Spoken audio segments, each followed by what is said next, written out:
posibilidad de grabar este encuentro, no solamente para que quede un registro, sino para que se pueda compartir a más personas afuera. No sé si alguien aquí tenga algún reparo con que se grabe la conversación que vamos a tener.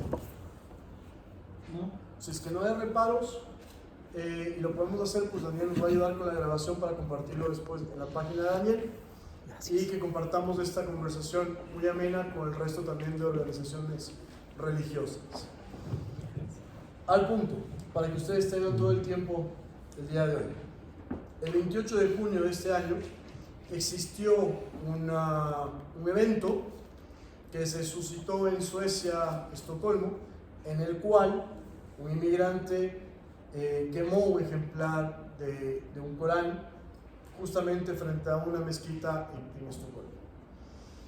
En varias conversaciones que tuvimos justamente con la comunidad, nos manifestaron la necesidad de poner esto sobre la mesa, un hecho que a muchas luces y después tuvo consecuencias por parte de varios países, de varias comunidades, de varias religiones, un hecho que genera un debate, un hecho que genera reacciones y que al final del día, si nosotros queremos convivir, tenemos que debatir y tenemos que conversar. No tenemos que rehuir, no tenemos que escapar, no tenemos que hacernos o ponernos una venda en los ojos y pensar que aquí nada ha pasado. Por más que estemos a tantos kilómetros, miles de kilómetros de distancia, la fe, la tradición, la religión se comparte sin importar dónde estemos, y estos temas tienen que ser debatidos y tienen que ser tratados. Porque generan varias interrogantes que no solamente una comunidad que se ha visto afectada puede tener. Puede ser una duda compartida con varias organizaciones y varias religiones, donde marcamos la línea entre la libertad de expresión y generar actos que pueden ir en contra de una religión. ¿Dónde está ese dilema? ¿Dónde trazamos esa línea? Que muchas veces es fina, muchas veces puede ser más notoria. Y eso es lo que tenemos que debatir. ¿Qué significa este acto? ¿Qué significa para la convivencia en paz? ¿En qué momento se transgrede la libertad de culto y la libertad de expresión con este tipo de actos? ¿Tienen que ser tolerados o no tienen que ser tolerados? ¿Qué nos dicta la ley sobre eso? Y que en la conversación que tengamos el día de hoy, que quiero que más bien ustedes desarrollen bajo una estructura con un comentario de apertura sobre el hecho y sobre todo bajo qué camino ustedes quieren direccionar lo sucedido en Suecia. Que una vez que tengamos este intercambio inicial, tengamos uno o dos argumentos que refuercen lo que ustedes nos han dicho, y finalmente cerremos con una conclusión. Lo más importante del día de hoy, y esto es a título personal, más allá de los asistentes, más allá del número, más allá si es retransmitido o no, hoy tenemos que irnos con una conclusión clara por parte de nuestros dos panelistas, tanto de la parte académica como de la parte de la comunidad también, que se siente quizás afectada o ha sido involucrada en este hecho en Suecia y que nos tiene aquí el día de hoy. Y una conclusión muy certera, muy clara, que nos lleve a nosotros no necesariamente a sacar una postura, sino a reflexionar más sobre esto, ¿sí? Así que en ese marco de apertura, argumentos y conclusiones, con este contexto que yo les comento, quisiera darles la palabra a ustedes, moderaré muy brevemente en algunas cuestiones y eso sí, les tomaré el tiempo, porque somos muy respetuosos con el tiempo. Así que si queremos, Daniel, puedes empezar tú con la parte académica y proseguimos con el Sheikh. Les voy a pedir eso sí, no tomarnos tanto tiempo, es decir, intervenciones de 3-4 minutos más o menos, porque eso va a enriquecer el intercambio que vamos a tener acá. ¿Sí? Listo. Francisco. No está, no, a ver, ahí. Sí, eleva la voz, sí. Sí. Pero sí creo que hay que estar un poco más cerca, pero no sé si es que. ¿Aló? Sí, pegarlo bien. Sí, para si no, no va a sonar muy bien. No sé si es que tal vez hay Puede aumentar un poco la voz. esa es la ventaja de gritar. Tal vez sí, porque no está cogiendo muy bien. Ahí no sé si es que se escucha mejor. Usted como profesor tiene una voz. Sí, toca. Proyecte la voz. Ahí sí uno toca vivir de esto, entonces. En efecto. Hasta que venga el otro micrófono, sí. Muy bien. Solo una cuestión de orden, quizás, antes de empezar, Francisco. ¿Cuánto tiempo nos das de la primera? Tal vez un poquito más, danos 5, por favor. En la apertura 5 minutos si quieren, no hay problema. Es muy brevemente para poder plantear Claro que ciertas sí. cosas. Entonces, no sé, pues, tú dime cuándo Yo les molesto. Empezamos. Empezamos, muy bien. Bueno, nuevamente muchas gracias a todos los presentes por estar aquí. Este tipo de diálogos realmente son bastante enriquecedores porque hablan de la diversidad que no se ve.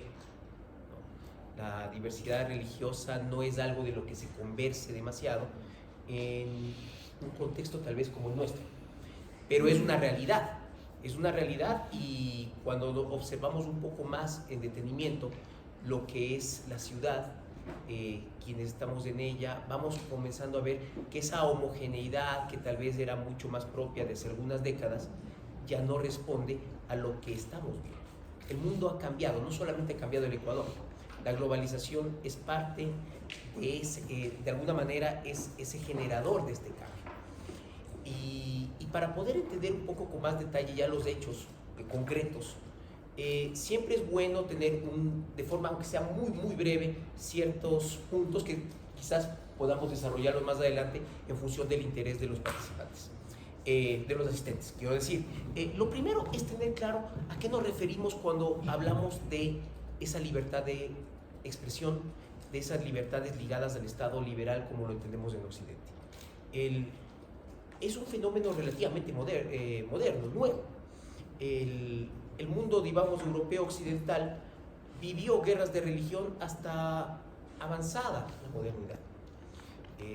Basta hablar de la guerra de los 30 años, ¿no? A mediados del siglo, en la primera mitad del siglo XVII. La forma en que se van, a partir de la Revolución Francesa, se comienza a pensar en un Estado donde de alguna manera la figura de lo político se vaya disociando, por decirlo de alguna manera, de lo que es el fenómeno religioso. De alguna manera, ¿no es cierto?, cuando hablamos de tolerancia y la queremos demarcar en estas ideas de libertad de culto, libertad de expresión e igualdad ante la ley, entonces, por favor, no se olvide, estoy resumiendo demasiado por el tiempo. El Estado no es confesional en la forma en que lo entendemos en las democracias de corte liberal occidental. El Estado no es confesional, pero garantiza la libertad de conciencia y de cultos para todos. Ese es el primer punto. Lo segundo es que, si bien el Estado no es confesional, el Estado no es un ente ajeno a la sociedad. Y el Estado, por ende, ve reflejado en su propio funcionamiento y en quienes lo conforman, porque no es un ente lequia sin más, la sensibilidad religiosa de la sociedad en la que está establecido. ¿Esto qué quiere decir? Que evidentemente ese Estado que responde a ciertos parámetros, digamos, de concepción de lo que debe ser lo político, evidentemente se desarrolla en una sociedad. En este caso estamos hablando de sociedades que tienen, pues, o son occidentales o tienen un potente flujo occidental. Y de esa manera estamos en ese marco en el que nosotros nos hemos desarrollado. Las revoluciones liberales en el siglo XIX hicieron lo propio en la mayoría de países de nuestra región.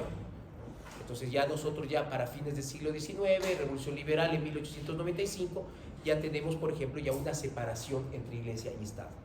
Pero eso tampoco fue sencillo ni pacífico, también tuvo un componente violento. Pues fue una revolución, ¿no? Y de ahí tuvimos, a partir de eso tuvimos nuestra primera ley de cultos. Ahora, ¿qué es lo que sucede en el siglo XX? De forma muy breve.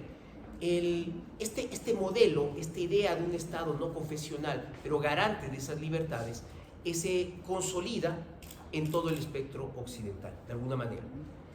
Y puede llevar a pensar que lo religioso termina siendo secundario. Me gustaría en este punto citar a un historiador religioso llamado Mark Taylor, que en un texto llamado Después de Dios menciona lo siguiente: no puede comprenderse el mundo de hoy si no se comprende la religión. Nunca antes la religión ha sido tan poderosa y peligrosa como ahora. La religión, una vez ha dejado de estar confinada a la iglesia, a la sinagoga y a la mezquita, ha tomado las calles llenando las vías aéreas y las redes con imágenes y mensajes que producen conflictos fatales que amenazan con desatarse furiosamente y escapar al control. Cierro la cita. El hecho de que tal vez el mundo occidental por el fenómeno al que denominamos laicidad, de alguna manera se ha alejado, digamos, ha separado las esferas de lo social, de lo político, en este caso de lo religioso y de lo político. Esperemos solo un segundo para...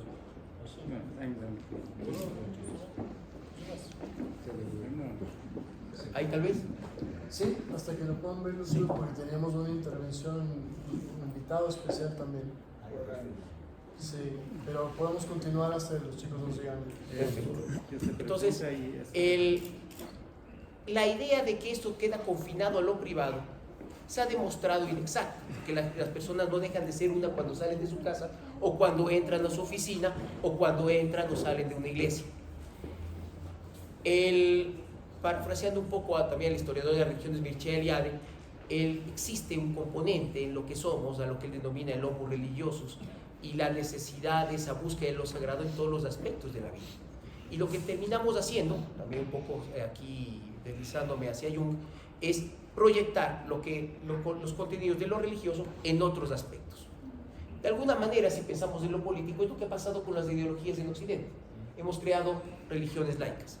O sea, esa necesidad de pasar lo inmanente, de llegar a lo trascendente, simplemente lo hemos transferido a ideales de corte político, ecológico, etc. Pero no es que ha desaparecido esa necesidad del ser. Dicho esto, en una sociedad que trata de disociarlo, ¿qué sucede cuando entramos en contacto con sociedades donde el fenómeno de lo religioso no ha sido separado de la esfera de lo público y por ende de lo político? Tal vez el caso más que nos llama, bueno, que hoy nos convoca justamente es qué pasa cuando hablamos del mundo islámico. Y cuando hablamos del mundo islámico también estamos haciendo una simplificación enorme, porque el Islam no es no voy a separar por un momento.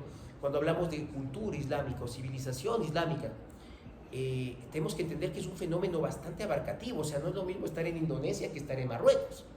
No es lo mismo que estar en el sur de las Filipinas, donde hay una minoría musulmana, que estar, por ejemplo, justamente en una comunidad de origen turco en Alemania. No es lo mismo.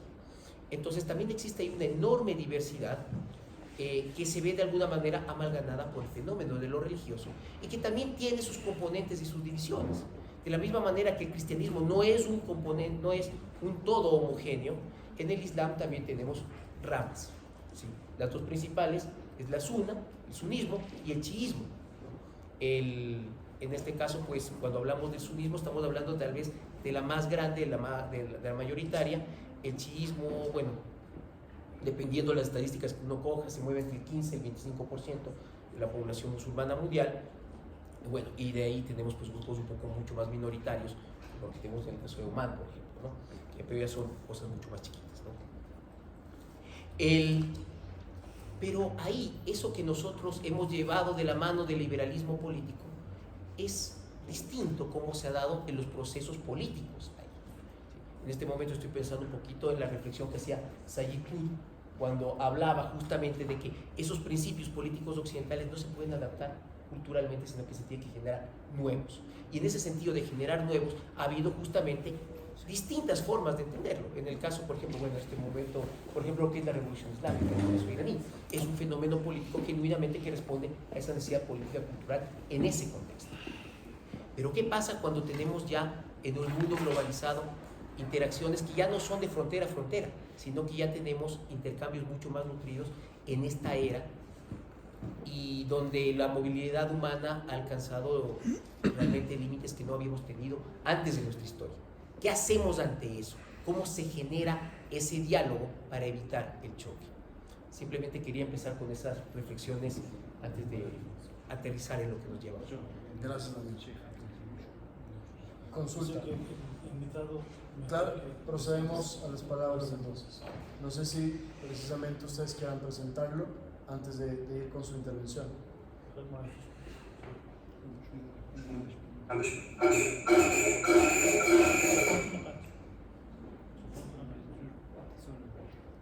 Entonces, ¿cómo nos escuchan? ¿Ahí nos escuchan? Entonces, puede invitar, dígale que empieza. Sheikh Abdul Karim. میگه معرفی کن.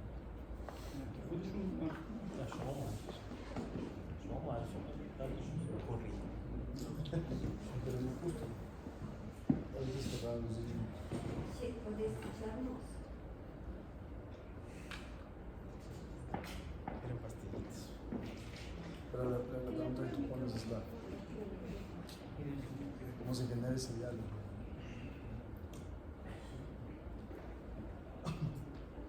Ustedes nos dicen. Ya. Está conectado ya. Está verificando que Allá se escuche y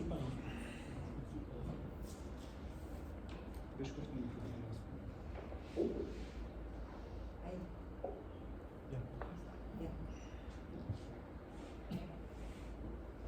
Hola, ¿me escuchan? Sí. Sí, sí. Sí, sí. Sí, sí, sí.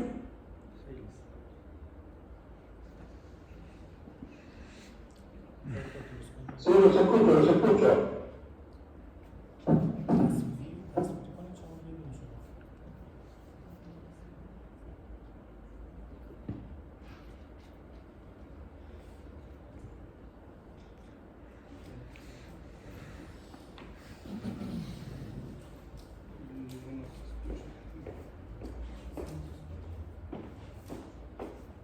Hola, hola, ¿me escuchan a mí?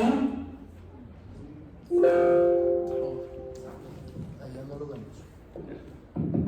Ahí está. Sonando mejor. Ahí sí. Está, si no, ya me tocaba los jales.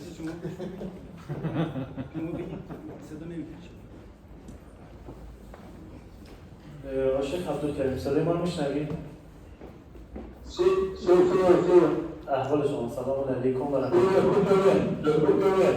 Sí, por favor, Sheikh Abdul-Karim, primero preséntase y después, ¿cuántos minutos, Francisco?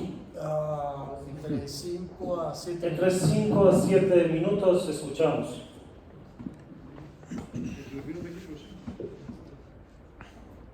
Bueno, bismillahirrahmanirrahim, en el nombre de Dios, el clementísimo, el misericordiosísimo.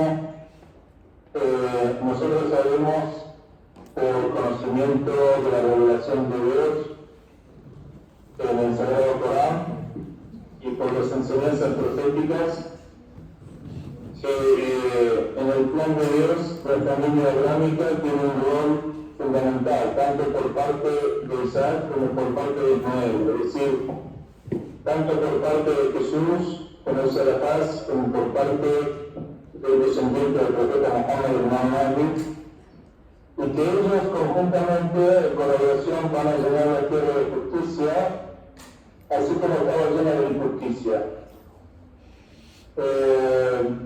Nosotros creemos que el diálogo interreligioso, el acercamiento y cooperación interreligiosa, especialmente entre el cristianismo del Islam, es estratégicamente una unidad estratégica, digamos, no es una cuestión táctica, sino que es estratégica en el plan de Dios. De modo que todos los esfuerzos que se hagan por conocerse a sí mismos de primera mano, sin la intermediación de aquellos que están en contra por tener, digamos, perder intereses o por una visión secular o una visión, digamos, no acorde con los principios de la revelación, con la fe, con la creencia en Dios, en los profetas, que intentan separarnos. Yo creo que la lectura del Corán es un símbolo de una enorme decadencia cultural, moral, espiritual, y quizás más grave que la tema del Corán es el apoyo de los gobiernos que, digamos, con su colaboración y con la seguridad que le prestan a estos actos, se asocian a este tipo de ataques y provocaciones muy peligrosos, muy nocivos. Así que en este sentido nosotros celebramos la condena que se hizo a este acto y al gobierno de Suecia, al gobierno de Dinamarca que lo apoyaron. Las Naciones Unidas, la votación en torno a no poder justificar estos actos por la libertad de expresión fue bastante mayoritaria. Y desgraciadamente algunos países, amparándose en una suerte de una pretendida justificación de libertad de expresión, que no es real porque hay muchos actos que ellos prohíben, con información, por ejemplo, una información de lo que sucede en el mundo es censurada, es evitada, de modo que no hay tal libertad de expresión en muchos de estos países. Pero celebramos especialmente la postura del Papa Francisco en la condena de este hecho, que lo hiciera tanto globalmente como lo hiciera en una oportunidad, en un intercambio de cartas que tuvo con él, y que él manifestó ahí una vez más diciendo que iba a estar bajada este acto, y además diciendo que condenaba también el apoyo gubernamental que se hacía a este tipo de actos. Yo creo que esta condena es muy importante, la máxima autoridad cristiana, y muestra la predisposición permanente que el Papa Francisco tiene para el diálogo con el Islam, con todo el espectro del Islam. Así que saludamos este gesto, y es en la dirección que Dios que le agrada a Dios, es decir, que los creyentes abrámicos se unan en torno a una espiritualización y una modernización del mundo, siguiendo el ejemplo de los profetas y tratando de ser sinceros y comprometidos con las palabras proféticas y la enseñanza de las creencias de los profetas. Espero que se haya escuchado bien porque la señal no es muy buena. Sí, le agradecemos mucho por su primera intervención. Yo quiero tener claro, ¿va a intervenir también? Sí, perfecto. Más bien agradecer por sus comentarios, realmente nos dejan clara la postura y sobre todo cuál es la visión desde el otro lado de la orilla, por decirlo de alguna manera. Y hay muchas anotaciones con las cuales yo me quedo, como por ejemplo, una de las causas de todo esto, cómo se puede ver o analizar este hecho desde sus causas y que sea la decadencia cultural como una de las explicaciones. Y sí quisiera comentar un poco más sobre esto de la decadencia cultural, especialmente cuando hoy tenemos un vínculo que a mí me gusta mucho resaltar, que es la juventud. ¿Qué tanto está abrazando la juventud a las religiones, no solamente una en particular, sino en general? ¿Qué tan religiosos están siendo los jóvenes? Y el vínculo político que tiene esto. Es decir, si estamos transitando en una sociedad cuya cultura está en decadencia por X motivos, quizás estamos hablando de la parte más joven de las sociedades, y cómo esta juventud tiene un impacto cada vez mayor en la política, y eso se va a traducir, queramos o no, en un espacio de conflicto que vamos a tener que resolver. Me quedo también con el apoyo de ciertos gobiernos. Es verdad que el gobierno de Suecia y Dinamarca mostraron ciertas posturas que quizás son las que generan debate.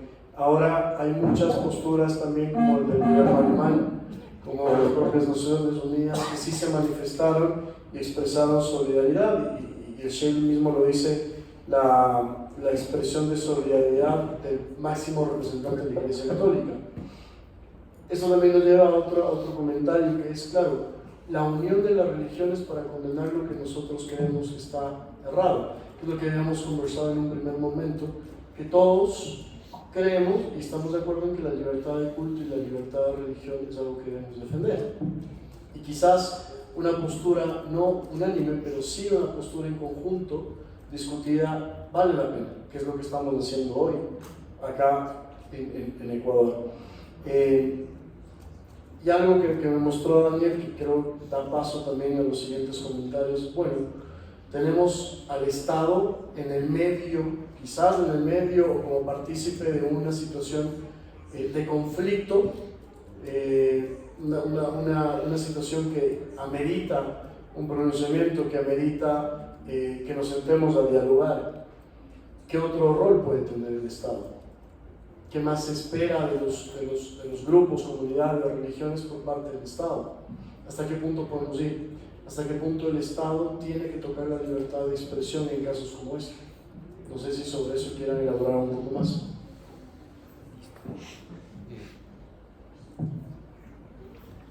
Sí, evidentemente hay que entender que este hecho es absolutamente abominable y rechazable, porque no aporta absolutamente nada constructivo, no resuelve ningún problema. Algunos han querido decir que estos actos están relacionados con los problemas migratorios y, digamos, la migración masiva tiene ciertos problemas. En primer lugar, que la migración masiva en Europa tiene causas de las cuales hay un alto grado de responsabilidad de la propia Europa en esas migraciones masivas que nunca son naturales, siempre son desgraciadamente forzadas, porque nadie masivamente, digamos, no se abandona el país de uno para ir a otro lugar desconocido, inclusive que con muchas dificultades para arraigarse. De modo que si esa fuera la causa de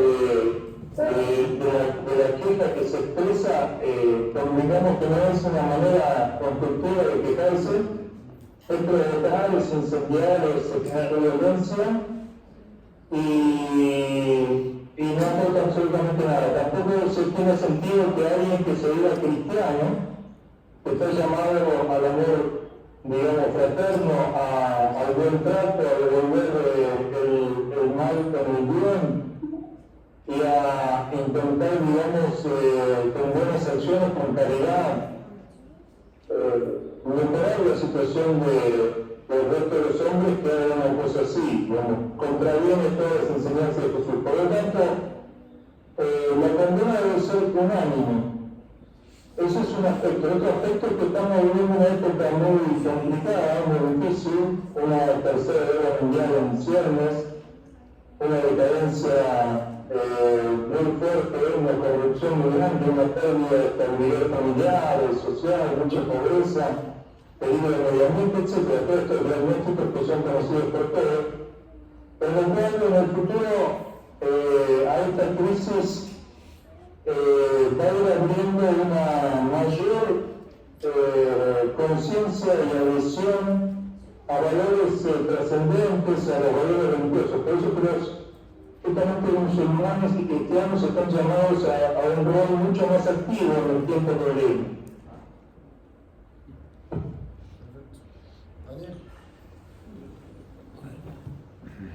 Ahí ya se escucha mejor, ¿no? Sí. Pero sí se escuchó antes. Sí. ¿O repito? No, me repito otra vez. No. Bueno, a ver, muchas gracias por las intervenciones que se han dado después de la apertura. Muy brevemente, entonces, no sé, pues igual con todo. Tenemos algunas cuestiones, en un momento que ya, retomando el punto del cual me quedé, que tienen que ver estructuralmente con esa visión de lo que es del Estado, debería ser el Estado, que es fuertemente irradiable occidental. Y el concepto de laicismo que conlleva, que también es políticamente de origen occidental, frente a visiones políticas que no disocian eso. Eso tiene raíces históricas. O sea, obviamente en este momento no vamos a poder ingresar en ello, pero por ejemplo, si uno, porque a veces también tendemos a pensar, dejando un poco de lado a la Edad Media, eso es muy común también, olvidar que ya esa idea de que el poder político tiene que estar separado del religioso. El mundo occidental viene de la tesis de las dos espadas, que es una concepción medieval, y la idea de que el papa y el emperador pues, no pueden ser la misma persona, de que ya tenemos el tratado de la monarquía de Dante, etc. O sea, ya existe un germen que en la modernidad va a poder eclosionar a la visión de nuevas ideas para darle forma a lo que nosotros entendemos como esa separación. En el caso musulmán, justamente la idea de la umma no lo disocia de la misma manera. ¿Y eso qué implica? Que tengamos concepciones políticas distintas. Ahora, esa división en el mundo occidental se dio sin más, como ya lo dije antes, no es así. Y de hecho, el tratar de sacar lo religioso del ámbito de lo político también ha conllevado problemas, también ha conllevado situaciones muy críticas, ¿no? Ahora tal vez no lo estamos viendo así, pero hace 40, 50 años, la transmisión de ciertas películas, la transmisión de ciertas sátiras políticas, etc., generó problemas justamente entre los sectores religiosos de los países occidentales, justamente con esa concepción de la libertad de expresión. Eso que se ha dado de esa manera, estoy pensando por ejemplo en lo que es el escándalo que fue en los 60, la vida de Brian, una película de un grupo cómico inglés llamado los Monty Python, justamente que le llevó problemas por la iglesia anglicana de los Estados Unidos, y también prohibieron en algunos lugares de Estados Unidos su transmisión. De repente, cuando se tiene que ver con otras realidades que son ajenas ya a esa discusión, y en esto no estoy haciendo ningún tipo de juicio de valor, sino hablando de la distinción, porque estamos hablando del fondo de diversidad, se ha querido manejar como si estuviésemos en los mismos parámetros de esos límites. ¿Qué tan bueno ha sido eso? Pues evidentemente ha generado más un choque que otra cosa. Eso es una realidad, eso ya no es tan opinable, eso es fáctico, eso ha pasado. Porque estos eventos de los últimos meses, ya los hemos visto previamente. No nos olvidemos lo que pasó justamente con la revista francesa Charlie Hebdo hace unos años. Y parece ser que eso no nos ha llevado a concebir que el derecho a la libertad de expresión tiene que tener parámetros para poder funcionar. Tal vez Occidente ha sido de alguna manera muy taxativo en la forma de entenderlo en algunos momentos de su historia. Y eso inclusive ha ido en contra, me atrevo a dar un paso más, le ha llevado a ser inclusive intolerante con sus propias raíces. ¿Sí? Pero el momento en que se generan nuevos espacios con comunidades para las cuales esa discusión no puede ir por ese lado, estamos viendo lo que estamos viendo. Es verdad que la comunidad internacional de forma muy diplomática ha actuado, hubo esto en la Asamblea General de Naciones Unidas, se lo topó, etc. Pero ahora, ¿cómo eso se refleja ya en la convivencia? Porque eso es donde tenemos que aterrizar. ¿Y qué es lo que debe hacer el Estado frente a esa realidad? Y tal vez una discusión que en nuestros países se ha hablado tanto, ¿no? La importancia de la división de la Iglesia y el Estado, la revolución liberal. Bueno, pues ahora tenemos que tal vez reformularnos un poco cuál es el papel del Estado en ese sentido, ante nuevas realidades y nuevas sensibilidades, de la misma manera que se hace en otros ámbitos. De la misma manera que se habla ahora pues, de derechos en otras áreas, de las que hace 20, 30 años no se discutían, pero ahora están ahí.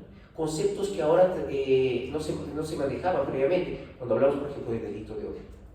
Son conceptos que ahora tienen que, de alguna manera, entrar ahí. Hay una frase, y con esto tal vez voy a cerrar este punto, la que conversábamos con Francisco, también un historiador de religiones, en este caso Charles Taylor, no es de Mark, el anterior, que decía, cito, a mi juicio, una de nuestras dificultades fundamentales para tratar estos problemas es que tenemos un modelo equivocado, que condiciona fuertemente nuestra manera de pensar. Creemos que el secularismo o laicite tiene que ver con la relación entre el Estado y la religión. Bueno, pues es, digamos, la forma tradicional de verlo en Occidente. Dice, pero en realidad tiene que ver con otra cuestión, que debe ser el Estado democrático ante esta diversidad. Ante una sociedad que ya no responde, digamos, mucho más diversa, aquella que vio la luz, digamos, en el siglo XVIII, fue madurando el siglo XIX en el ámbito occidental, estas nuevas diversidades que además se van a ir incrementando, porque es parte de ese proceso globalizador en el cual vivimos, tienen que tener una respuesta diferente. Y bueno, ¿cuál es la respuesta? Pues es un poco complicado, pero espacios como estos son los necesarios para comenzar a pensar. Creo que no quedaría en este punto.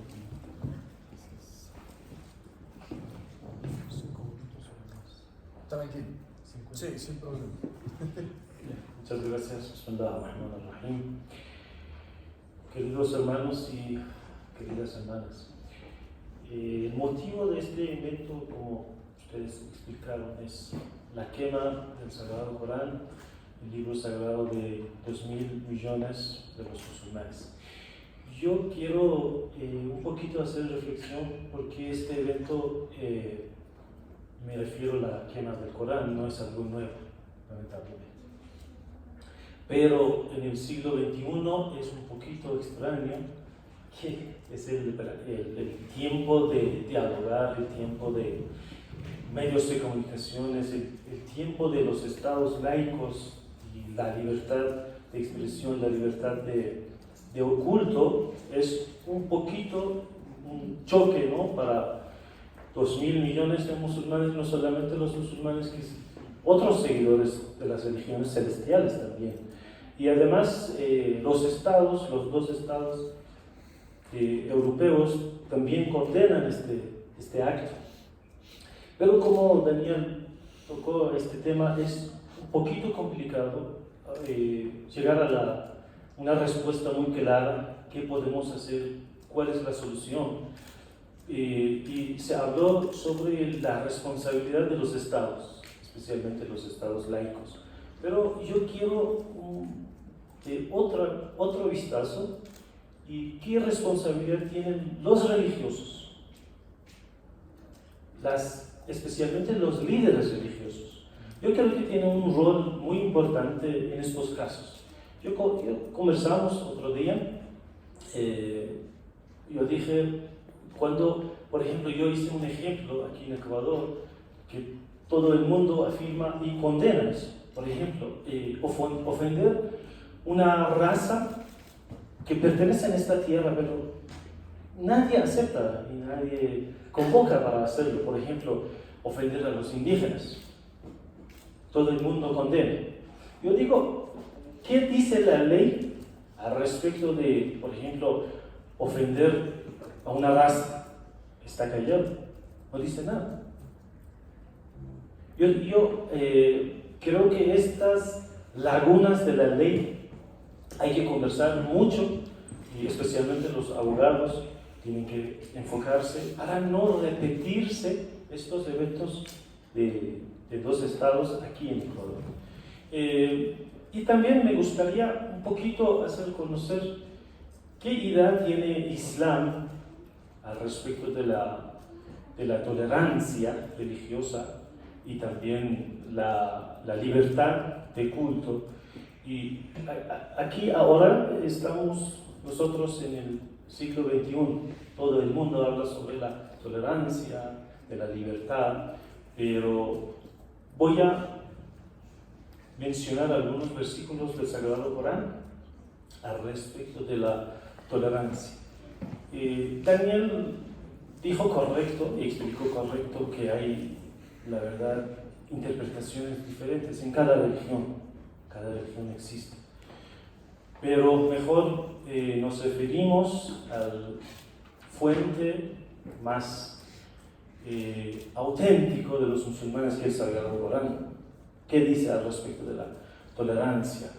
Es interesante que cuando el querido profeta del Islam estableció su gobierno en la península arabia, los musulmanes eran mayoría, pero en este tiempo los seguidores de otras religiones, con mucha convivencia, sin ningún problema, vivían al lado de los musulmanes. Hay bastantes historias, el contacto entre los musulmanes y no musulmanes, sin ningún problema. Y además el Sagrado Corán,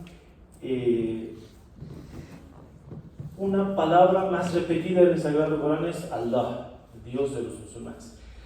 Y la segunda palabra más repetida es Qauli, que significa decir, proviene del verbo decir. Dicen así. Proviene de un diálogo, ¿no? Conversar, reflexionar. El Sagrado Corán muchas veces nos invita a reflexionar, dialogar. ادع إلى سبيل ربك بالحكمة والموعظة الحسنة وجادلهم بالتي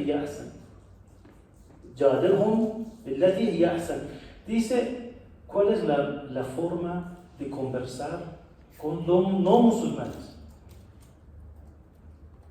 Hay que convocar en una buena palabra, buena argumenta y sabiduría.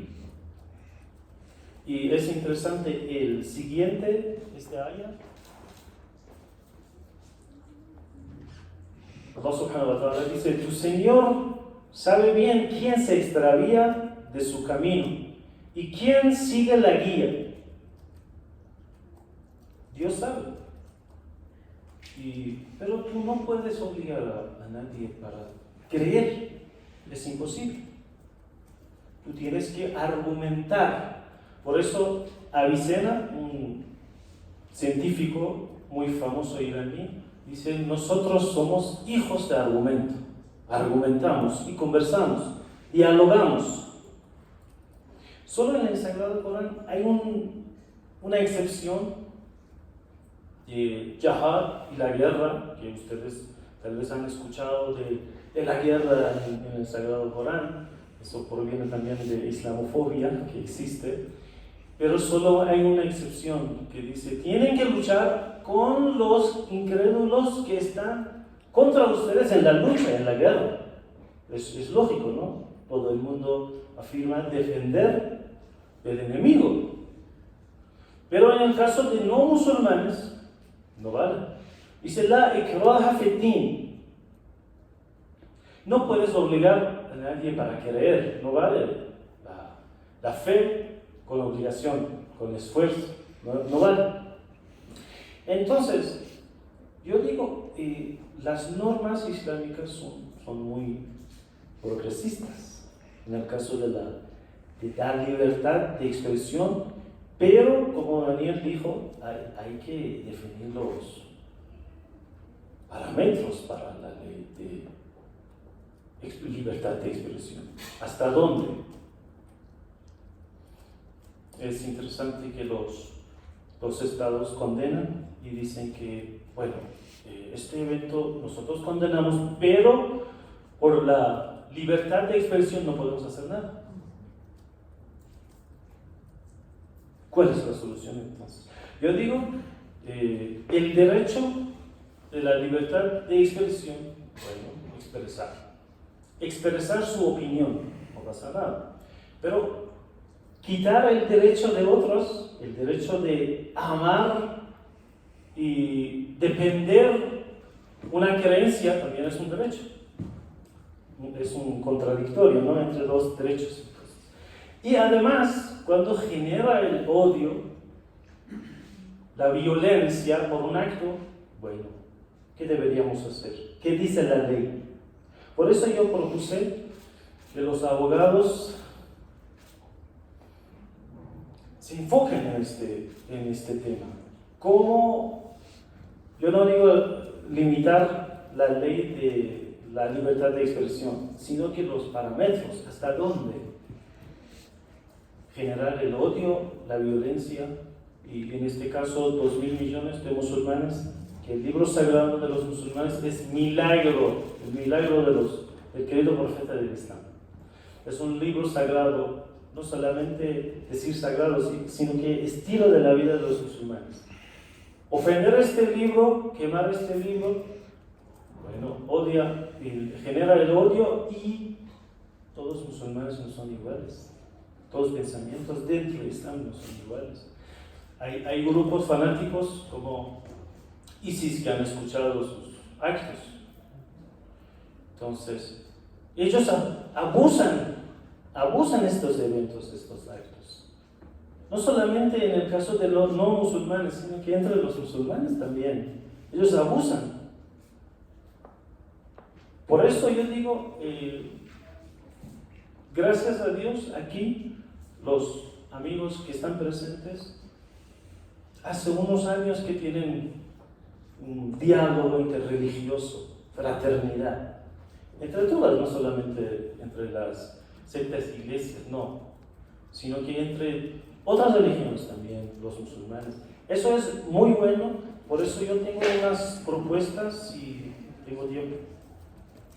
En el caso de Estado, yo dije... Ahora, perdón la Ajá. interrupción.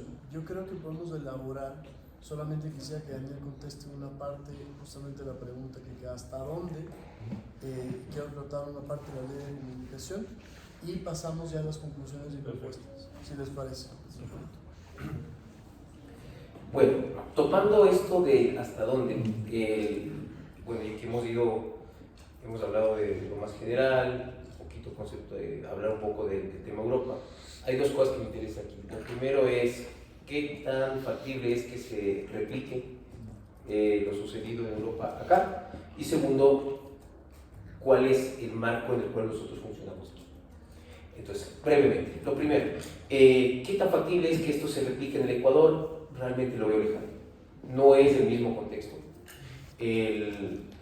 La percepción de lo religioso en la sociedad no es la misma en Hispanoamérica que en Europa, que es un continente, digamos, pues la idea de la laicidad en lo político está mucho más arraigada, no solo en el tiempo, sino también por otro tipo de eventos. Se habla muchas veces, bueno, pues son sociedades que han ido perdiendo la fe, etc.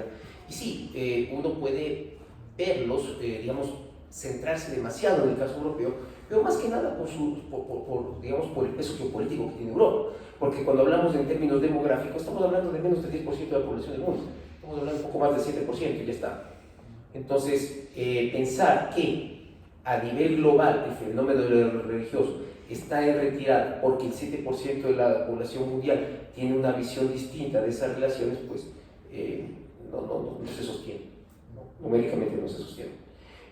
La realidad es que la inmensa mayoría de las sociedades humanas, estaríamos hablando de más del 90%, no necesariamente lo ve de esa manera. Lo que pasa es que obviamente pues aquí hay una cuestión, si se lo quiere ver así un poco más eurocéntrica o un poco más de una visión occidental en lo que ves en las relaciones entre Estado y la fe. Pero sí, y volviendo justamente un poquito a hablar de los líderes religiosos, estoy pensando algo en las conferencias de Ratisbona del Papa Benedicto XVI, cuando habla de la necesidad de justamente de que ese diálogo de Occidente con otras culturas profundamente religiosas no puede excluir lo religioso. Estoy parafraseando en este momento, no citando directamente.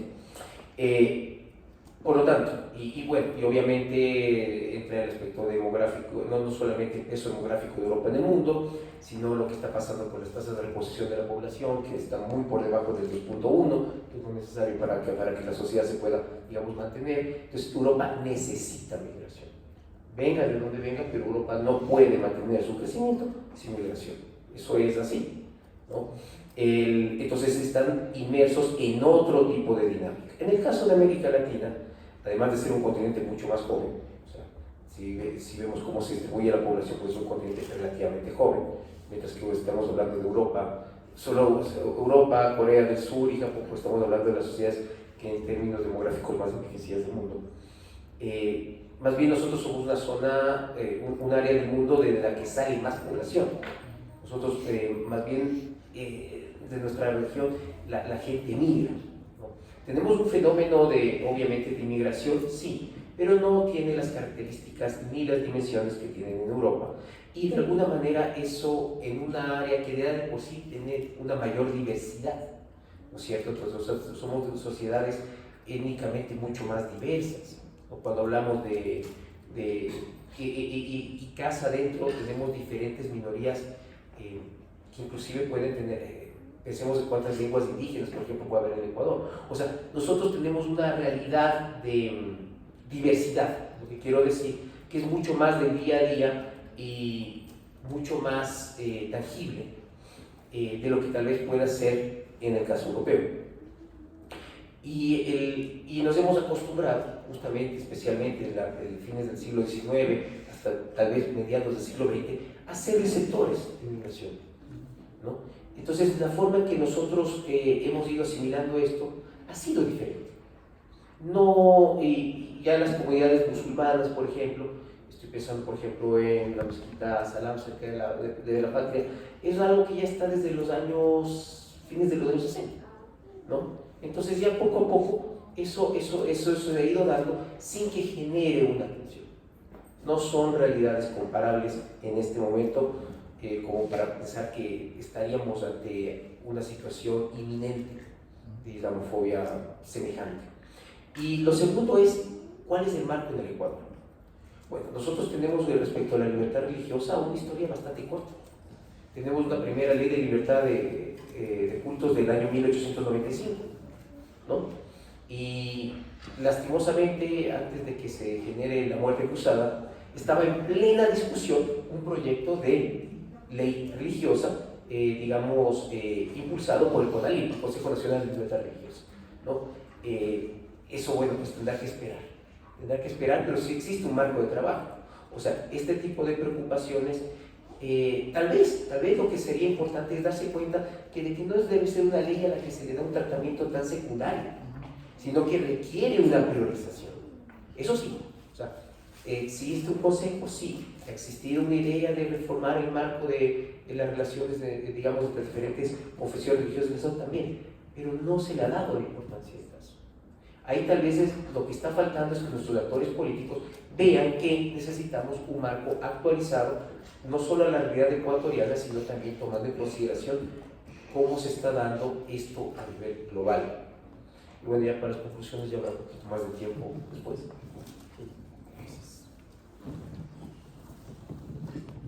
Podemos pasar a las propuestas o siguiendo la misma línea, no solamente en el tema de la ley que está presentada y que quizás marca el escenario regulatorio para las religiones, sino también en contexto y como país, ¿a qué debemos apuntar? ¿Cuáles son esas propuestas? Yo tengo igual anotadas 3 o 4 que han dicho para hacer una recapitulación, pero podemos arrancar por ahí, ir a unas conclusiones y también ver con qué nos quedamos al final. Perfecto. Antes de las propuestas, falta una pregunta también. ¿La tolerancia hasta dónde? Eso también es una buena pregunta que deberíamos responder, ¿no? Según las enseñanzas del Islam y también según las normas del Islam laico.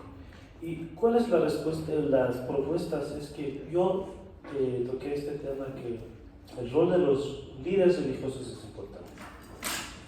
Y también el rol de la religión, la fe, es muy importante en el caso de la tolerancia religiosa. Es muy notable cómo interpretar las enseñanzas de la religión para los seguidores.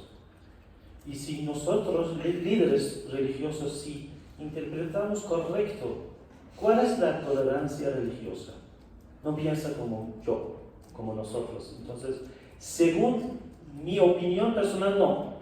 Según la religión, ¿cómo deberíamos tratar? Eso nos hace falta mucho también en el mundo islámico. Nos hace falta mucho. Por eso yo digo, hay grupos fanáticos y matan no solamente a los no musulmanes, sino a los musulmanes. Con este pretexto que ustedes no piensan como nosotros, no tienen la misma interpretación que nosotros. Entonces, el rol de los líderes religiosos, cómo interpretar las enseñanzas de las religiones celestiales, es muy importante. Así va a generar una sociedad con mucha tolerancia, la sociedad religiosa me refiero. Y además, lo que hace falta en Ecuador es las enseñanzas de las religiones celestiales en las escuelas. Lo que pasa en Noruega, que desde en las escuelas enseñanzas, y para que conozcan, ¿no? Para que conozcan el pensamiento de otras religiones y para quitar la discriminación, para quitar la ignorancia. La ignorancia genera prejuicio. Antes de dialogar, yo tengo ¿cómo se dice? Un pensamiento. Antes de conocer, yo tengo un lugar para no escuchar bien sus palabras. Eso yo creo que también puede ser una buena propuesta que es de parte del Estado, ¿no? Y también las lagunas de la ley de expedición, que eso yo dije. Y también seguir este tipo de diálogo. Este tipo de diálogo entre los religiosos, no religiosos, es muy, muy importante para llegar a un acuerdo, ¿no? Llegar a un acuerdo y cómo deberíamos reaccionar en estos tipos de actos. Hoy la quema del Corán, mañana la quema de la Biblia. Y nosotros musulmanes deberíamos reaccionar. ¿Pero cómo? Dentro de un Estado laico, ¿cómo deberíamos reaccionar? Y también enfatizar la responsabilidad al lado del derecho de libertad de expresión. Eso también hace falta. Y además, más allá de dialogar, yo, por la historia del Islam, el tratamiento de todos los queridos enviados de Dios, y también Ahlul Bayt, que nosotros queremos de ellos, en su vida tenían muchos debates con otros seguidores de las religiones, también no religiosos. Es también importante un debate, pero sin ofender, sin atacar a la personalidad. No, hablar, conversar, eso es mi opinión, eso es la interpretación. Y podemos tener un debate muy fuerte, pero con mucho respeto. Eso. No sé si quieres seguir un poco con la parte de las propuestas de lo que vamos a hacer. Sí, no hay problema. Bueno, ya se enciende. Vamos a ir cerrando, podemos tener un par de temas más. Igual quiero recapitular, dejar una pregunta adicional. Tenemos quizás una o dos intervenciones más cada uno. Perfecto. Bueno, el Chique ha dado ha sido muy enfático y concuerdo en que la ley no puede dejar estas cosas de lado y se necesita establecer esos marcos. Y esos marcos tienen que responder a una realidad que es mucho más diversa de lo que puede haber sido hace 20, 30, 40 años y que va a incrementarse porque la forma en que el mundo está interconectado y las dinámicas de la movilidad humana lo dictan. Estamos en un mundo que cada vez está más interrelacionado y ya no esas fronteras, digamos, esas líneas de fractura, como las menciona Huntington, están en el mapa, así, sino que ya están en el barrio, ya están en la familia, porque estamos mucho más cerca. ¿Sí? Y eso no va a ser sino incrementar. Entonces, a esa nueva realidad la ley tiene que responder. Ahora, saltando un poquito del aspecto legal, también aquí quiero lanzar mi reflexión a lo que debe hacerse desde la educación. ¿Ya? Y lo primero es que el material ya está. ¿Sí? El material ya está ahí. Lo que pasa es que lo hemos dejado en una segunda, tercera o cuarta fila. Lo que sigue mencionando sobre cómo se dan ciertos diálogos se dieron, ¿no? Por ejemplo, estoy pensando justamente en ciertos espacios del Mediterráneo medieval, es real. Esas interconexiones se han dado. ¿Sí? La labor, por ejemplo, de preservación solo pensar lo que pasó con Aristóteles, lo voy a decir muy brevemente, ¿no? Mucho de los trabajos en griego, en el momento en que cae el Imperio Romano de Occidente en 476, se comienzan a perder en la mitad occidental. Se comienzan a perder, pero eso se preserva en el mundo bizantino. Cuando el mundo bizantino entra en contacto con el mundo islámico, esos textos en griego son traducidos al árabe. Cuando el Islam llega hasta España, esos textos llegan allá. Y las escuelas de traductores los pusieron nuevamente en manos de intelectuales cristianos en el siglo XII. De esa manera, Aristóteles le dio la vuelta al Mediterráneo y regresó a Europa, lo que se conoce como la lógica nueva. Entonces, eso ya se ha dado. Esto es un ejemplo reciente. Esas cosas ya se han dado. Y existen disciplinas que lo trabajan. Lo que pasa es que tal vez, ahora sí tal vez voy a ser más concreto en el caso de nuestros países, lo que se conoce como historia de las religiones, o en Europa la Allgemeine Religionswissenschaft, la ciencia general de las religiones, como se la utilizaba a mediados del siglo XX en Alemania, pues eso es algo que es muy accesorio, muy secundario y no se lo estudia como una disciplina. Y eso está ahí. Entonces, por ejemplo, cuando hablamos de autores como Mircea Eliade, como Karl Kennedy, como Walter Otto, normalmente los toman como una lectura secundaria en clases de antropología o de sociología, pero no como lo que son historiadores de las religiones, ¿no? Y en el mundo de habla hispana sí tenemos gente que hace eso. Estoy pensando en Fresco Díaz de Velasco,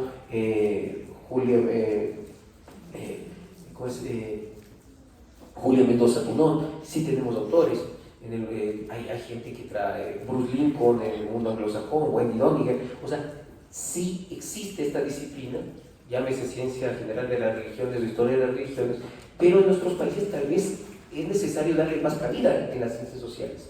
Desmarcarnos un poquito, y aquí tal vez los que son más cercanos a nosotros me van a odiar, desmarcarnos un poquito de la ciencia política, desmarcarnos un poquito de esas cosas, para meter esto también, ¿sí? La posibilidad de hacer estudios interdisciplinares entre lo que es historia de las religiones y por ejemplo, las dinámicas de las relaciones internacionales, hay dónde trabajar. Se puede hacer eso, ¿no?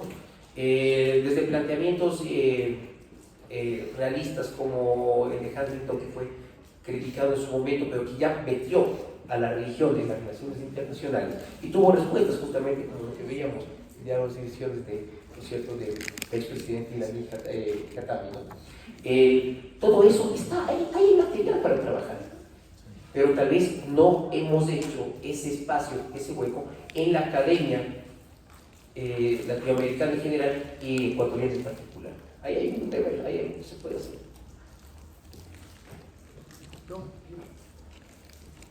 Yo hoy identifico algo porque obviamente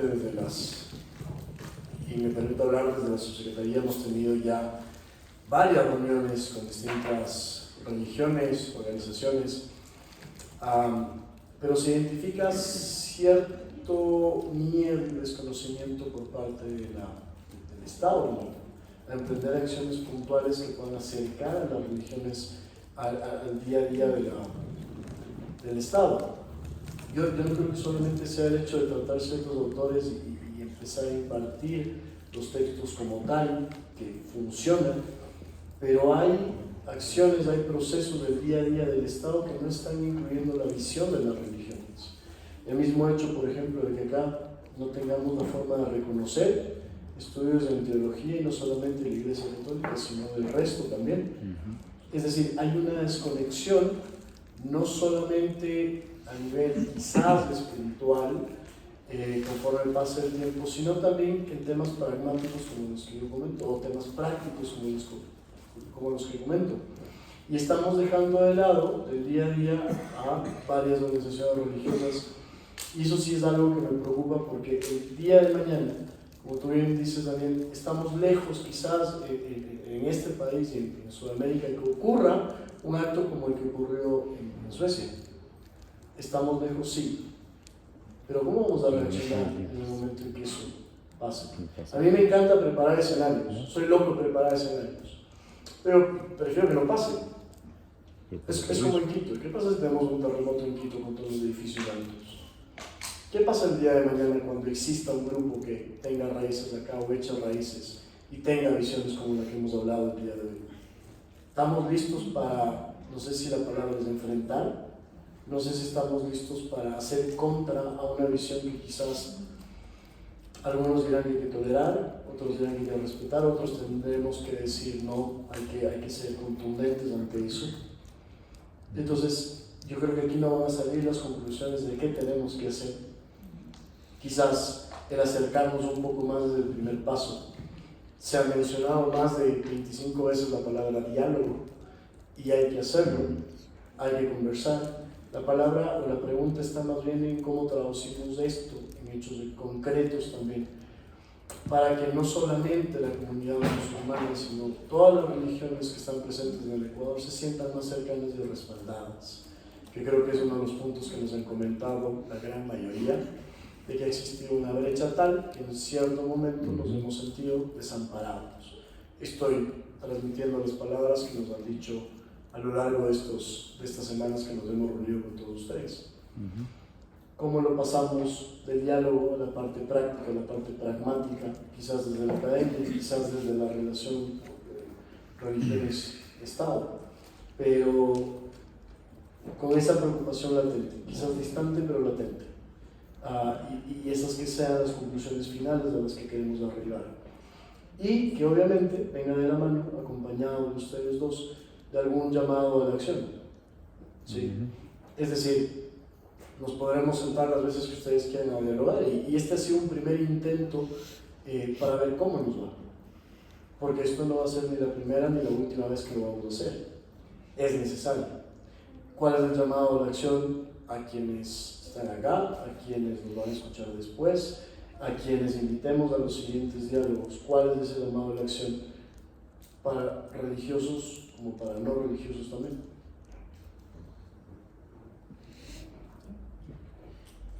Bueno, esto ya como Ya cierre, ¿no? sí, Ya para ir ya cerrando. ya todo, ya da hambre, ¿no? Muy brevemente, a ver, tenemos una realidad que va cambiando aceleradamente por la forma en que se mueve el mundo. El escenario internacional no es el mismo hace 20, 30 años, hay una mayor diversidad, una mayor movilidad, eso es una realidad en todos los continentes, ¿no? Y hay que tener de alguna forma una respuesta a esto. Existen dinámicas geopolíticas que de alguna manera hacen ver que ciertas otredades sean percibidas como una amenaza, ¿sí? Eso tampoco se puede dejar de lado, ¿no? Detrás de los fenómenos políticos hay fenómenos civilizatorios. Eso tal vez da para una conversación mucho más extensa, pero sí, cuando hablamos de espacios como se va delimitando de alguna manera una visión occidental, esa concepción euroasiática tal vez entra en Rusia, no podemos dejar a China tampoco a un lado. China, por cierto, una minoría musulmana muy importante en el Xinjiang Uigur que está siendo perseguida, hay que decirlo, ¿sí? Lo que pasa con el espacio, justamente con lo que es el mundo islámico, ¿ya? ¿Qué pasa tal vez con grupos civilizatorios religiosos más periféricos, pero que están ahí presentes, ¿no? Y que también son partes de esas dinámicas? Entonces, eso requiere un estudio, eso requiere una aproximación.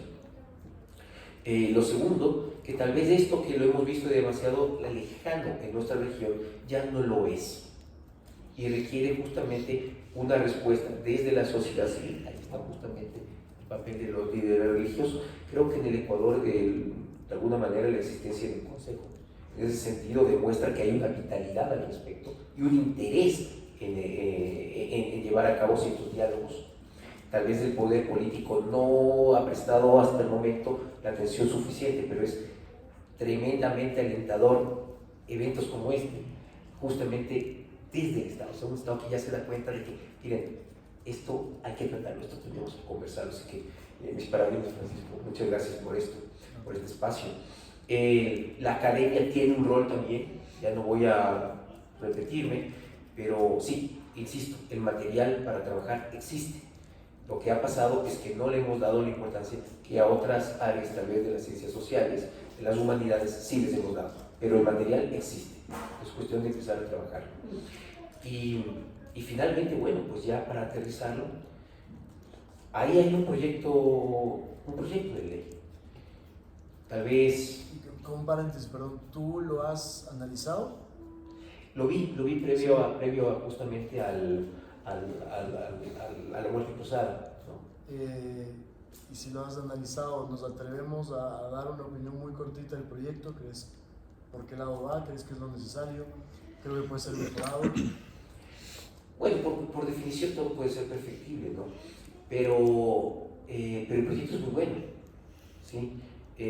No sé si quieres después que conversemos un poco más sobre, o tal vez en otro espacio se puede diseccionar un poco el texto. Y hay un paréntesis, ese es un muy buen tema para la segunda mesa porque son varias organizaciones abanderadas también por una ley justamente que nos han pedido poner en debate la ley. Si bien no hay asamblea que la debata sino hasta el mes de octubre, pero obviamente esa ley se va a nutrir de la perspectiva de cada uno de ustedes cuando la asamblea les pida los comentarios. Entonces yo creo que va a ser, y por eso me atreví a preguntarte porque es un adelanto, pero vamos a tener nuestro espacio para compartir esas reflexiones. Eso va a ser súper valioso porque realmente, claro, al final del día todo esto que hemos hablado tiene que aterrizar en algo. Y también es una gran ventaja que ya hay un documento aterrizado y tal vez sobre el que podamos discutir se puede aportar algo más, pero ya está, y eso es tremendamente valioso. Yo con esto yo cerraría por mi parte. Gracias, Dani. Bueno, yo también agradezco, Francisco, por el esfuerzo que tienes, especialmente el proyecto mencionado. Ojalá que ya se termine, ¿no? Se aplique. Y es por primera vez en nuestra comunidad, ¿no? En estos tipos de espacios. Y yo creo que es un inicio, hay que seguir, hay que expandir también, no solamente entre los presentes, sino que llegar a la sociedad, llegar mensaje, ¿no? De estos tipos de eventos a la sociedad. Y yo creo que hay que seguir dialogar y escuchar a veces. Y también tener un acuerdo, de nuevo yo enfatizo el rol de los líderes religiosos. Tener un acuerdo entre los líderes religiosos aquí en Ecuador es muy factible. Yo creo que evita muchos problemas, ¿no? En estos, no solamente el evento que se hizo en Europa, sino que otros tipos, también la tolerancia religiosa. En el caso de nosotros musulmanes, porque somos la minoría, ¿no? Y saben, el Islam es una religión más crecida en el siglo XXI. Y es cierto que aquí en América Latina poca islamofobia, pero en Europa, pero en medios de comunicación se existe. Y sufren, la verdad, especialmente mujeres musulmanas, sufren por la discriminación. Porque por la ignorancia, yo digo, no es por maldad, por la ignorancia, no saben. A veces algunas hermanas musulmanas ecuatorianas hace unos años que me cuentan que a veces en la calle me dicen que ¿por qué tú te vistes así? Digo, es una forma, ¿no?, de vestirse. Soy musulmán. Ah, entonces ¿por qué no regresas a tu país? Yo soy ecuatoriana. Sí, pero qué raro. Una ecuatoriana, ¿cómo se viste así? Bueno, eso es mi propia decisión. Hay que trabajar mucho, hay que seguir, yo dije, estos tipos de eventos y quitar la ignorancia. Eso.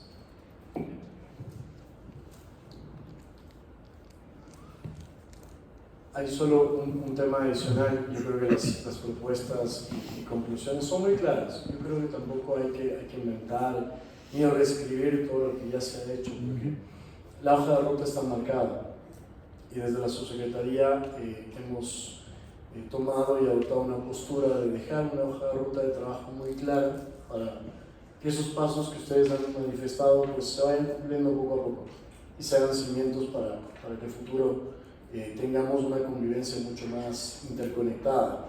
Se me pasaba por alto algo, y es que si ustedes, y obviamente si los expositores lo permiten, si tienen preguntas o tienen comentarios que hacer, sobre todo preguntas muy puntuales a cualquiera de los dos, pues son bienvenidas. Los hemos reservado por 5 horas de cada uno, así que tenemos... No es tanto. Pero sí tenemos espacio para quizás unas 2 o 3 preguntas que veo manos alzadas. Vamos a cometer el cliché de las damas primero, así que... que no nos vean mal por eso. No, para nada. Solamente su nombre y a quién está dirigida la pregunta. Graciela Salgado, no es celebrado una religión. Quiero resaltar primero solidarizarme con la situación que se ha expuesto. Como decía, primero solidarizarme con la situación que se ha expuesto con los hermanos musulmanes, de la misma manera con todas las personas que sufren persecución en diferentes partes del mundo. Pero una cosa que me da mucho gusto de escuchar y que lo quiero resaltar es, uno, el mantener el contexto del país. Nosotros no podemos resolver problemas en otro país. Y el contexto en nuestro país tiene un gran regalo, a mi modo de ver, que es la Constitución que nos da libertad de culto y de manifestaciones religiosas, y deberíamos siempre centrarnos en eso. Y como habíamos hablado antes, como decía también el Sheikh, tenemos que reunirnos para definir las religiones, qué significa para las religiones en principio también, qué es esta libertad religiosa. Porque si cualquiera de nosotros nos quejamos por la falta de libertad religiosa, en el gobierno nos van a decir la Constitución dice que todos somos libres y no nos van a resolver más. Pero entonces, en estricto sentido, este reunirnos nosotros, como decíamos,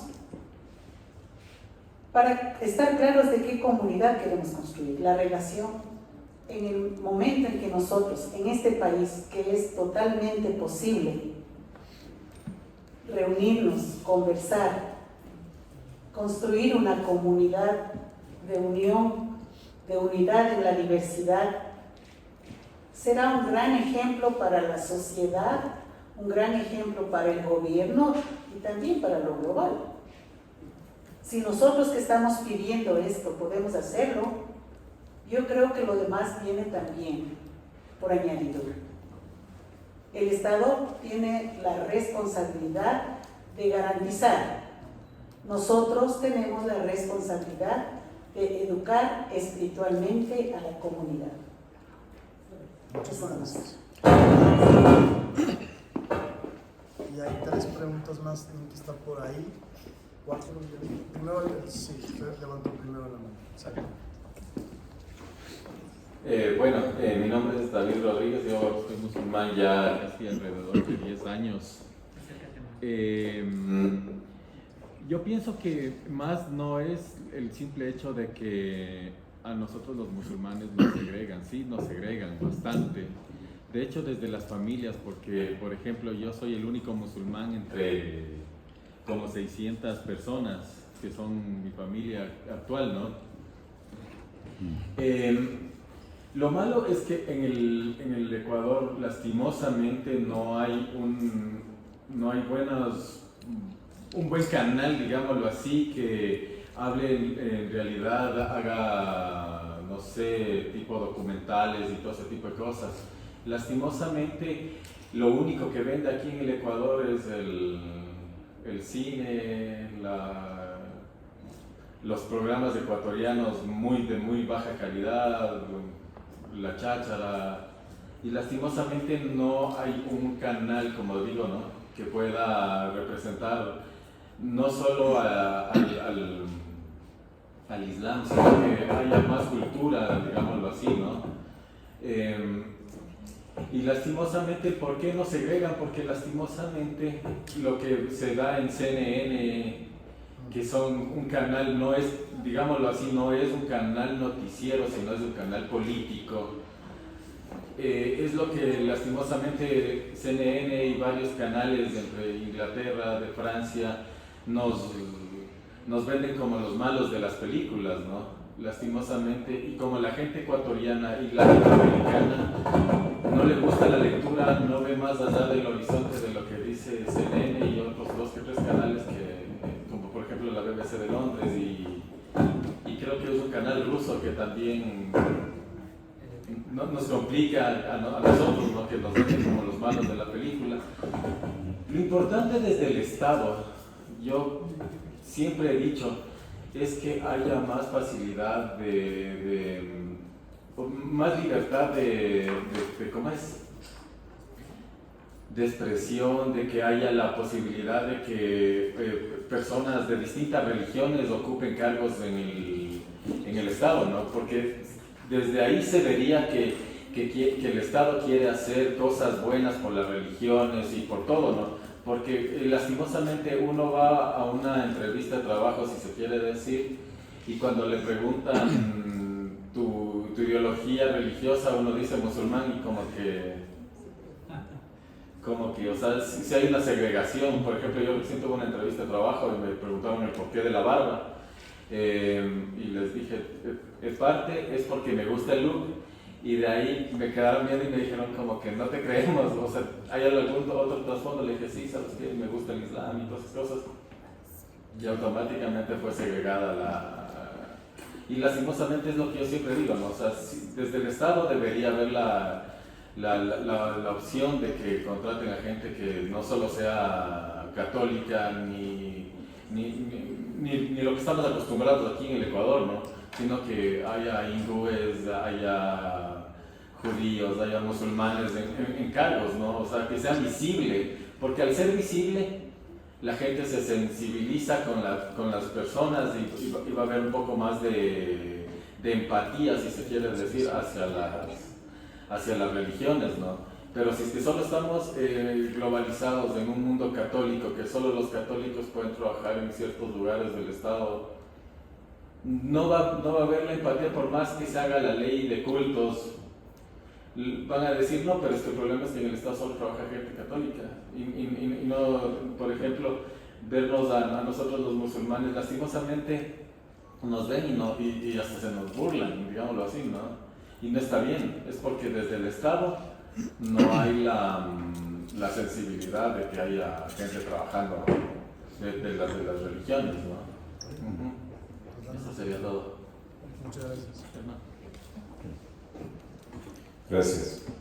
Mi nombre es Freddy Paredes, soy representante legal de la Fe Bahá'í aquí en el Ecuador. Primero nos solidarizamos con los hermanos musulmanes. Sabemos sobre su santidad Mahoma, que escribió en ese libro sagrado, y es muy penoso que llegue a estos parámetros de esa sociedad.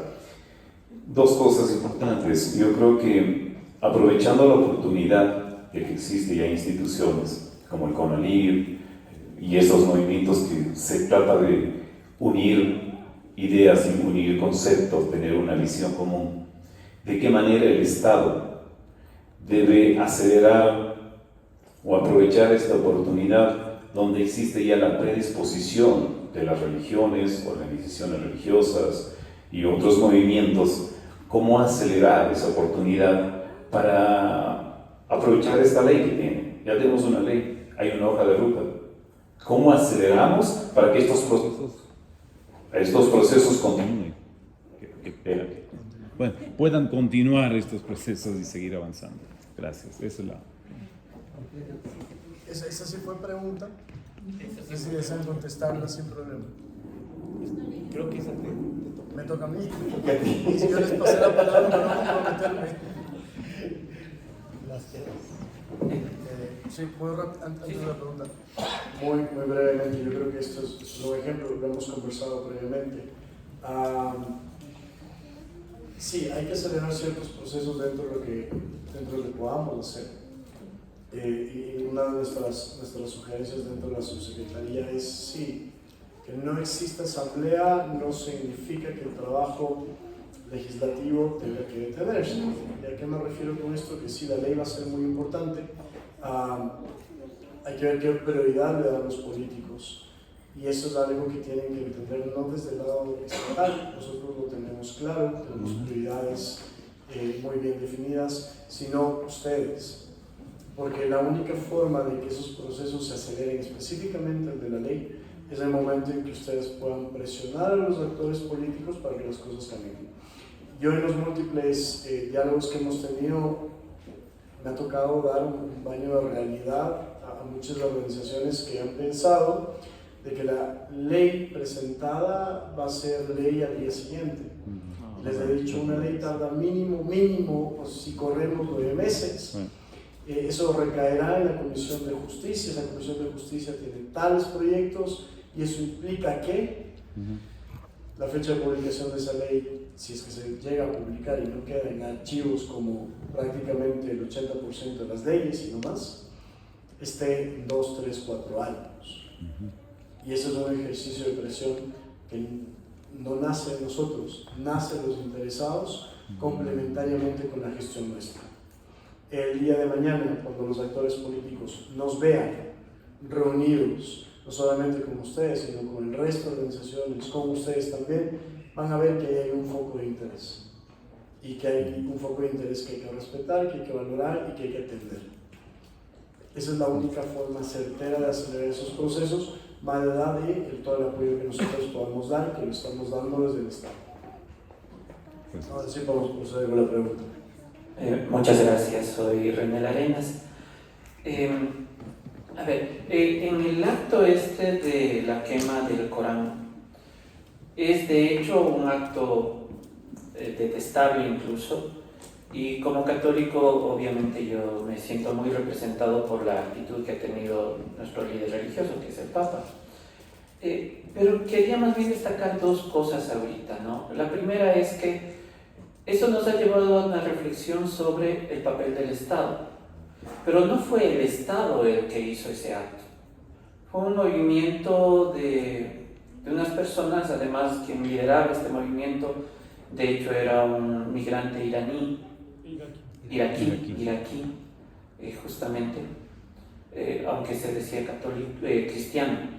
Pero aparte de eso implica que, aparte de la responsabilidad propia del Estado, que fue la de permitir un evento supuestamente por la libertad de expresión, hay una responsabilidad también de un movimiento ciudadano X, en este caso. Y yo creo que hay que poner el ojo ahí también. O sea, claro, Al-Qaeda luego dijo, vayan en contra del rey de Dinamarca y del presidente o algo de Suecia, no estoy seguro de qué era. Entonces, yo creo que ahí hay un tema que sí hay que pensarlo mucho. O sea, ¿es necesario una respuesta del Estado? Obviamente que sí.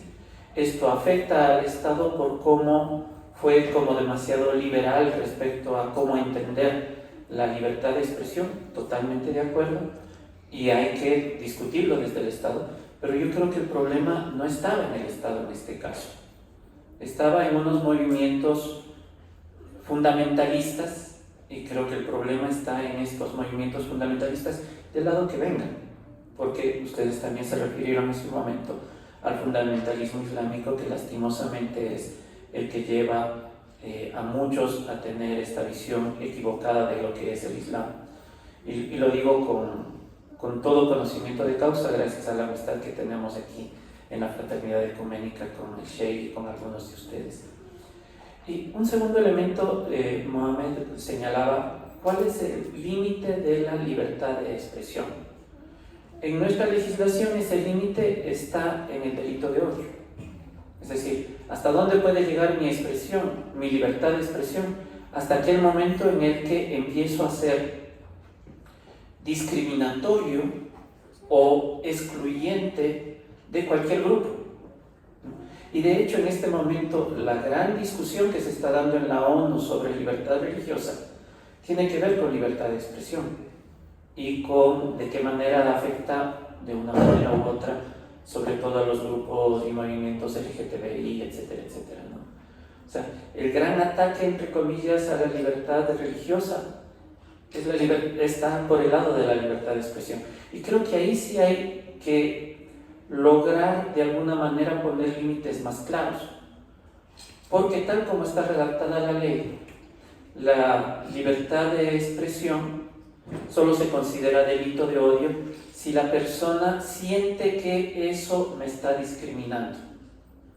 Y ahí es una amplitud tan grande que muchos líderes religiosos prefieren no decir o no tener sermones sobre muchos temas porque pueden estar cayendo en el delito de odio. Yo creo que eso sí es un tema que nos toca profundizar. No creo que ponerle límites, pero sí tener como posiciones más claras respecto a hasta dónde llega esa libertad de expresión. A mí me parece bastante suficiente con el tema de hasta dónde el derecho del otro no sea afectado o hasta dónde no estemos al final discriminando, llamando al odio o de alguna manera generando violencia contra una persona o un grupo.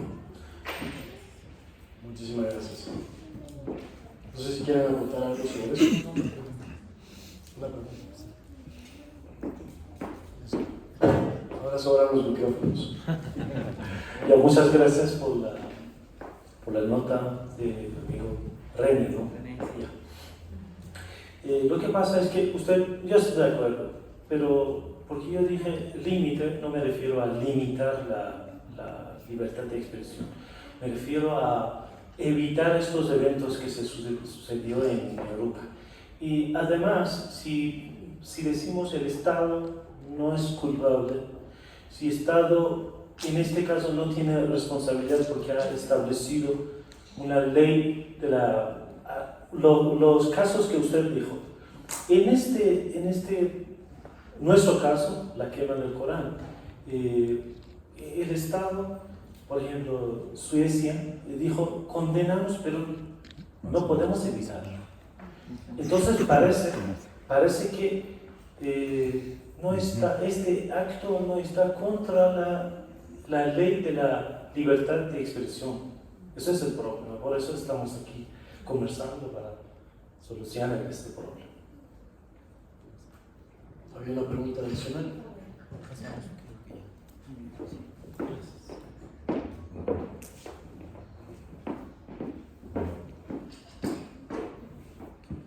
Muchas gracias, buenas tardes. Permítanme presentarme, soy Helen Garibaldi de Radio Casa La Cultura Ecuatoriana.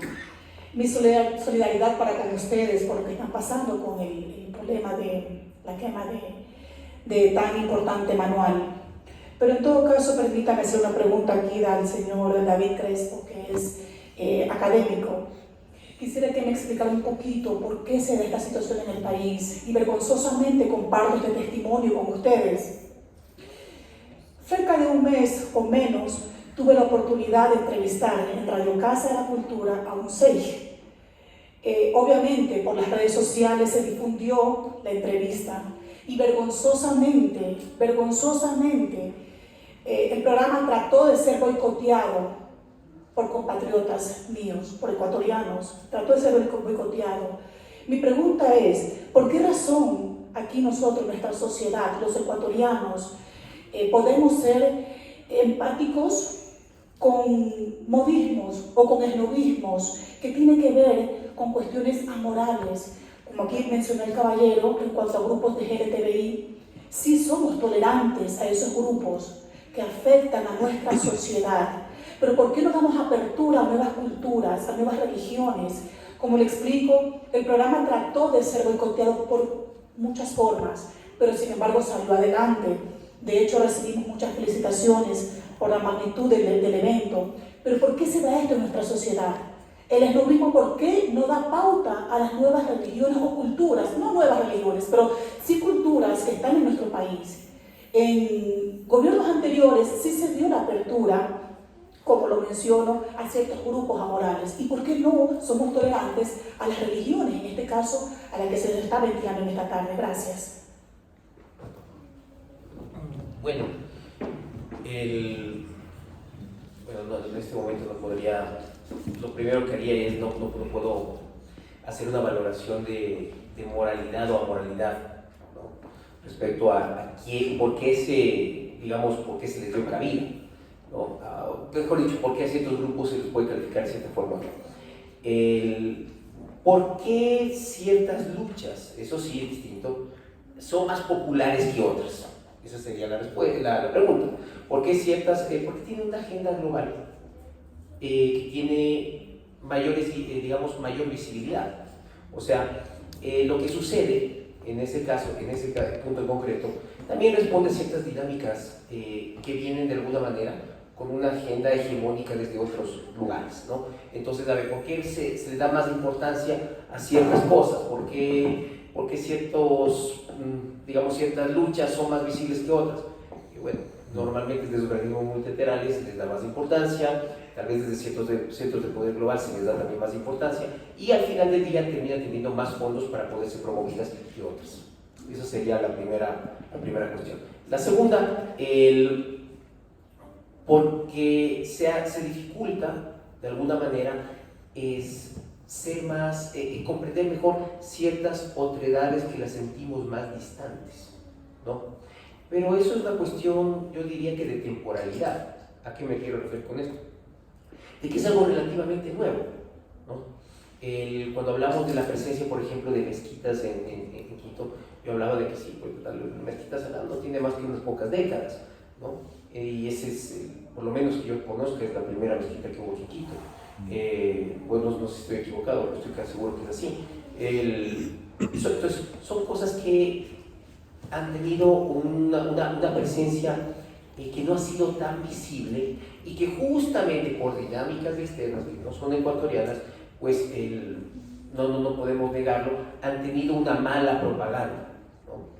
Estoy pensando, por ejemplo, este ejemplo lo utilizo inclusive en clases cuando hablo de, por ejemplo, ¿por qué no es tan inocente la forma en que son representados los persas de 300 en el film, en el cómic y en el film? O sea, hay muchas cosas que se pueden analizar ahí, ¿no? Pero ¿por qué son representados de forma deshumanizada? ¿No? Bueno, y de hecho un filólogo español, Carlos García Gual, lo trabaja. O sea, del momento que tú lo representas como lo estás deshumanizando en su morfología, evidentemente también lo estás deshumanizando en otros sentidos, ¿no?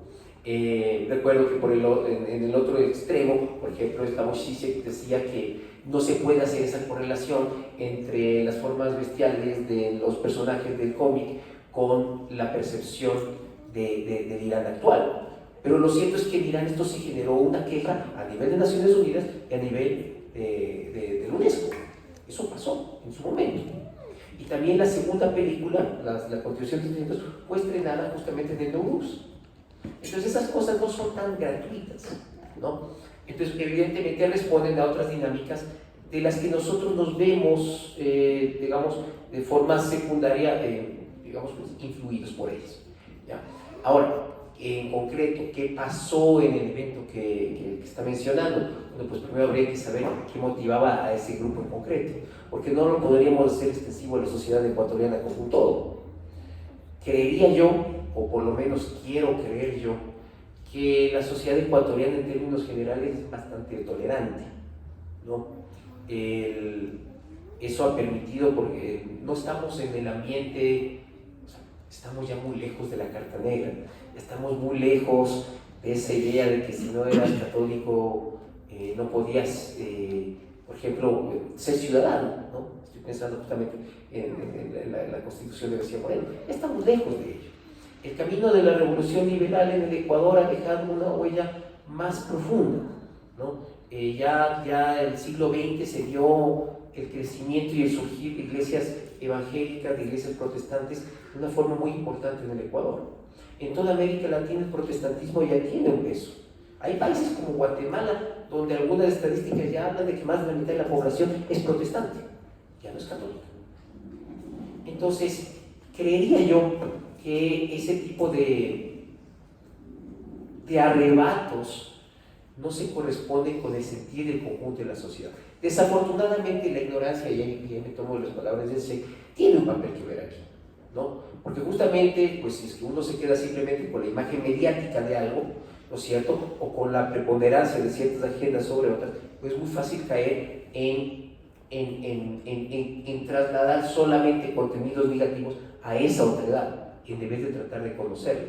Y vuelvo a un punto que yo ya había mencionado, y con esto ya voy cerrando, que es el del papel de la educación, que es muy importante, muy importante. La academia tiene una deuda en ese sentido, ¿no? Yo tal vez, bueno, en la intervención anterior hablé más del aspecto universitario, pero no tiene que quedarse ahí. ¿Qué está pasando con las escuelas? ¿Qué está pasando en los colegios?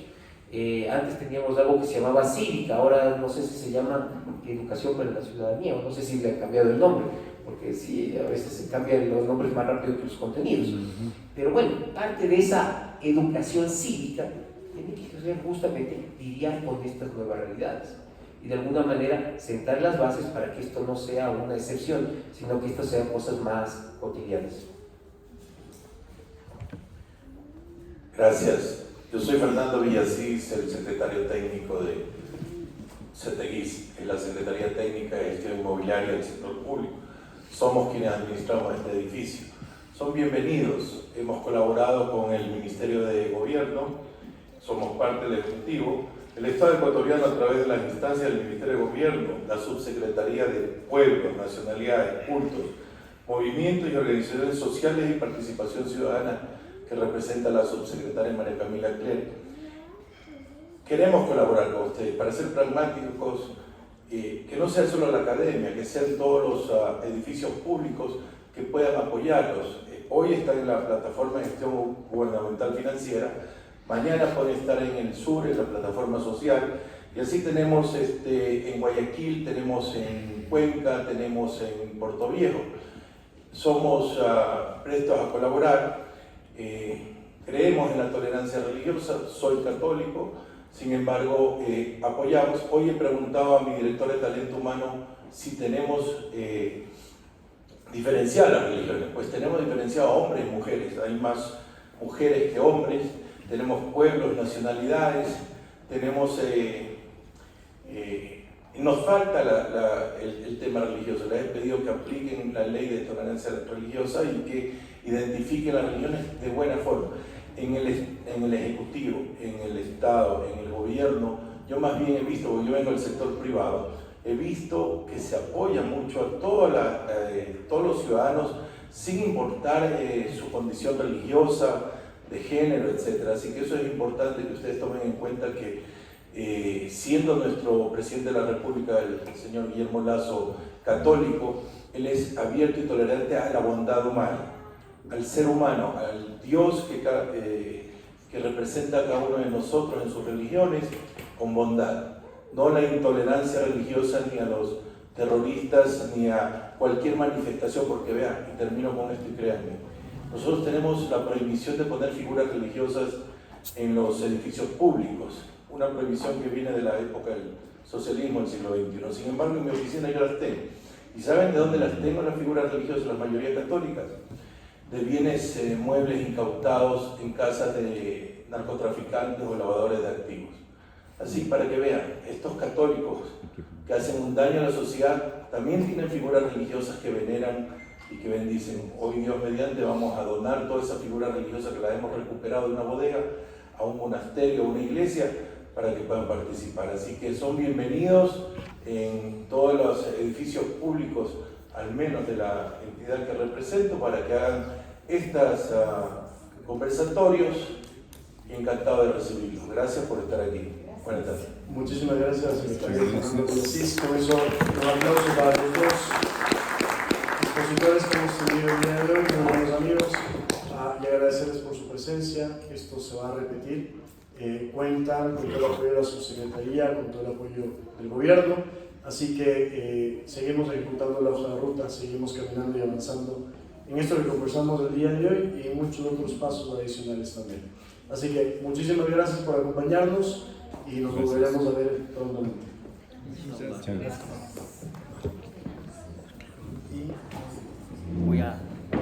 Sí, y nos están pidiendo solamente si nos pueden acompañar acá.